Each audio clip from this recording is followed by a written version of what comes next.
Ah oui, tu me parles de tes chewing-gums sur ma chaise en cours? Ah oui. Des insultes gratuites? Quand j'avais pas d'argent à cette époque-là. Et tes coups de fil anonymes? Les coups de fil anonymes. Ah, mais c'était pas moi ça. Ah, les coups de fil, c'est pas Ah, toi? pas du tout là, tu... non, pas du tout. Ah ouais. Juste un petit coup de pipe pour la grosse tarloute de Raphaël. Ah oui. Alors, on vous cueille juste à la sortie de cette pièce, Bonjour Ivresse. Vous vous sentez comment? Bah écoutez, plutôt bien. Et une première aussi dans ce beau théâtre qui s'appelle le Donou. Donc voilà, très fier et très content. C'est la première pièce que vous faites? Que vous jouez? Ouais, exactement, c'est la première pièce. J'ai commencé depuis juillet au Théâtre Comartin. Donc vous êtes en alternance avec un autre comédien qui joue le même rôle, c'est Kevin Miranda. Exactement, on est deux sur le rôle, donc on se partage la semaine et voilà, deux fifous un peu différents les uns des autres. Vous continuez à fond le sport? C'est un peu entre parenthèses parce que voilà, pas mal de projets qui sont en cours et donc, mais bon, je m'entretiens toujours. Ça se voit pas, non? Bon. Ça se voit dans la pièce. Alors, comment vous vous êtes retrouvé dans cette aventure? Bah écoutez, en fait, c'est Franck Lehen qui m'a vu par rapport au buzz que j'ai fait avec le calendrier des 2 du stade. Et voilà. Oui, on l'a tous vu. Vous l'avez tous vu, hein, voilà. Et donc en fait, il m'a vu sur diverses émissions de télé, et il a aimé le personnage, donc on a fait un essai, et à la base c'était pour 15 jours, et voilà, ça fait 6 mois qu'on joue ensemble. Sylvain, je vais revenir sur votre interprétation du rôle de Fifou de Raphaël. Est-ce que vous pouvez nous en parler un peu plus?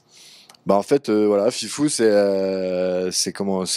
l'ancien petit ami de Benoît, quand il était petit, adolescent, et c'était son premier amour.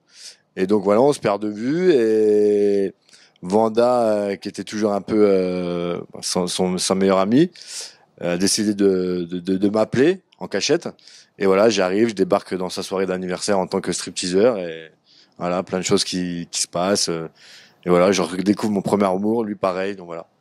Au pays de Candy, comme dans tous les pays, on s'amuse, on pleure, on rit, il y a des méchants et des gentils. Et pour sortir des moments difficiles... Bon bah c'était quoi cette liste? Non, mais en fait voilà, c'est une liste de choses que je m'étais promis de faire avant mes 30 ans. Oh mais c'est génial! Ouais, pauvre, hein. Oh moi aussi j'en ai fait une! C'est pas vrai! Il me manque plus que la montée du Mont-Saint-Michel et la visite du Vatican! Ah, elle a l'air sympa ta liste! On ne dirait pas que vous avez joué à fond comme ça pendant 2 heures, vous êtes toute fraîche. On dirait, oui. Mais non, mais c'est une pièce qui file la pêche en même temps. C'est vrai qu'elle demande beaucoup d'énergie, donc on donne pas mal, mais après on a encore l'adrénaline qui est là, donc j'ai mis toujours une petite heure à redescendre avant de pouvoir être apaisée. Puis à un moment donné, vous nous oubliez. On parle vraiment du 4e mur là. Ah, moi, j'ai vraiment un 4e mur. Je vois pas le public, je le regarde pas. Par exemple, Franck, qui joue Benoît, lui, il voit tout. Il voit au premier rang, il y a un tel, il y a un tel, il y a machin. Oui, il est interactif aussi. Très interactif avec le public. Moi, pas du tout. J'ai vraiment le 4e mur à l'ancienne, peut-être. Mais j'ai besoin de ça. Ça m'aide. Je suis dans mon jeu, je suis avec mes personnages. Emmanuel, pour revenir à vous, vous êtes là depuis pas mal de temps, plusieurs saisons. Là, c'est la 7e saison. Oui, alors moi, je suis pas là depuis le début. J'ai commencé l'année dernière au Petit Théâtre du Gymnase. Donc, ça fait 1 an et demi, je pense. Alors, comment vous êtes retrouvée dans cette aventure?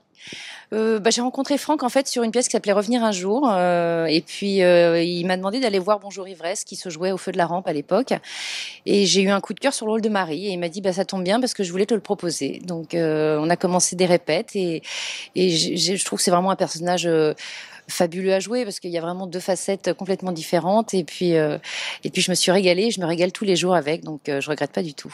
Et les répliques fusent avec cette espèce d'amitié, inimitié qui est en fait une amitié profonde avec Vanda, justement, je cherchais son prénom. Ben oui, elles se connaissent depuis toujours puisque l'une est la sœur et l'autre est la meilleure amie, donc finalement elles ont toujours été là toutes les deux autour de lui.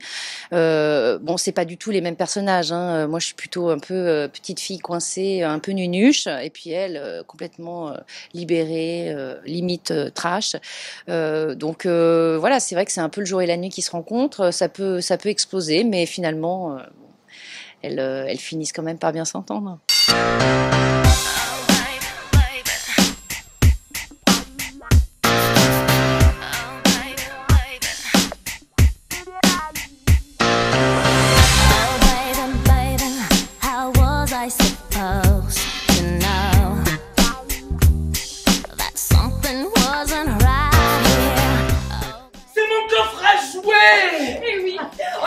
truc dans le grenier des parents, je suis tombée dessus. Oh là là. Enfin, je veux dire littéralement, je me suis explosé le genou. Oh là là là là, c'est mon coffre à jouer, en fait c'est ma boîte à secret quoi, j'ose pas l'ouvrir. Oh, je me suis dit que pour ton anniversaire, c'était une bonne idée de te Ah, l'amener. c'est trop bien. Tu te rappelles d'abord? Alors on y va.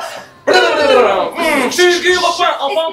Comment t'es venue cette pièce? Est-ce qu'il y a du vécu derrière cette idée-là? Oui, forcément, je voyais venir, mais je voyais mes 30 ans arriver. J'ai préféré en rire qu'en pleurer, hein. Donc, bon, ça fait quand même un peu longtemps, donc on dira pas combien. Et non, pas longtemps, mais bon, si on peut calculer avec le nombre de la pièce finalement. Et donc voilà, non, et puis j'adorais. Enfin, je trouvais qu'au théâtre, dans les comédies de théâtre en France, pardon, je sors de scène, hein, c'est difficile de s'exprimer après quand on n'a plus le texte. Je trouvais qu'il y avait pas assez de. Enfin, moi, j'adorais les séries américaines comme Will and Grace à l'époque, Friends, bien sûr, mais voilà, et Will and Grace, voilà, qui est un peu plus gay, on va dire, comme série, mais voilà, avec ce côté populaire, et en même temps on y va, ou Absolutely Fabulous par exemple, où on y va, la bouteille le matin, le machin, on y va, on se permet ça. Et au théâtre, je trouvais qu'on était un peu gentil, il n'y a pas ce côté-là, et j'avais envie d'aller d'avoir les deux, voilà. Donc j'ai fait un peu la Will and Grace à la française, enfin c'était ça en 2010, et depuis, voilà, c'est que de surprise, c'est des surprises quoi, c'est que de la surprise. Et l'idée d'aller chercher comme ça des sportifs? Non, mais c'est surtout que j'ai écrit un rôle, donc le rôle de Raphaël, qui est censé, on doit le confondre en 2 secondes et demie avec un stripteaseur. Donc déjà, il faut que je prenne un comédien qui physiquement, voilà, moi je pourrais pas. Mais c'était, oh, elle est sympa. Elle m'a dit oui, si. Non, et puis surtout, moi, ça me met dans mon jeu. J'aime bien avoir une différence très, très, très physique entre mon personnage et celui de Raphaël, parce que voilà, quand je le vois torse nu, et puis alors, on peut dire que Sylvain Potard, hein, c'est Hulk, quoi, à côté de moi. Donc, et c'est pas que C'est Hulk tout court, hein. Voilà, non, mais je cherche pas forcément des sportifs. Après, lui, il se trouve que, bon, bah, effectivement, on a entendu parler de lui il y a pas longtemps. Il faisait beaucoup de promos, il était en télé, puis je sais pas, je l'ai vu délirer avec un journaliste un jour, je dis, tiens, pourquoi pas? C'est le côté délire, en fait, qui t'a attiré vers lui. Alors non, je savais pas qu'il était délire. Par contre, j'ai essayé de le rendre délirant. Vous avez vu le flashback avec sa belle voix qui mue. Ah oui, quand il mue, il est fabuleux. Il y a une scène où ça part en sucette. Et pour de vrai, en fait, je suis honnête, c'était vraiment pour un petit remplacement cet été parce que Kevin Miranda était parti en vacances, et donc voilà, j'ai dit tiens. On s'est bien entendu, je lui ai dit vraiment il y a du boulot, faut vraiment bosser, etc. Parce que par l'articulation, il s'est fait fracturer la mâchoire 6 fois quand même.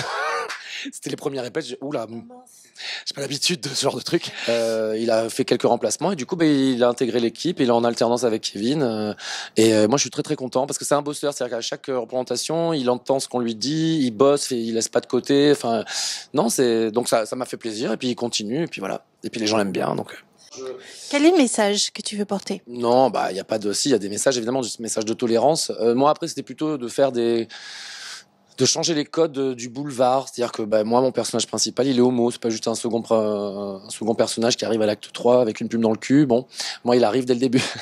Non, enfin, en tout cas, voilà, je voulais changer les codes. Mais bon, je suis pas prétentieux pour dire que j'ai inventé quoi que ce soit. Je fais des comédies de mœurs et je les adapte à ma génération. Et voilà. Mais après, là, c'est un message de tolérance, évidemment. Si le public populaire de base, en sortant de Bonjour Ivresse, est moins effrayé quand il voit 2 garçons s'embrasser, je suis content. Juste ça, c'est déjà bien. Que tu as un message à transmettre à ceux qui nous regardent? Oula. Non, soyez positifs et continuez à aller au spectacle, c'est ce que je dis. Et puis parlez-en autour de vous, parlez-en à vos amis. Si vous n'avez pas d'amis, changez de comportement. Time goes by so slowly.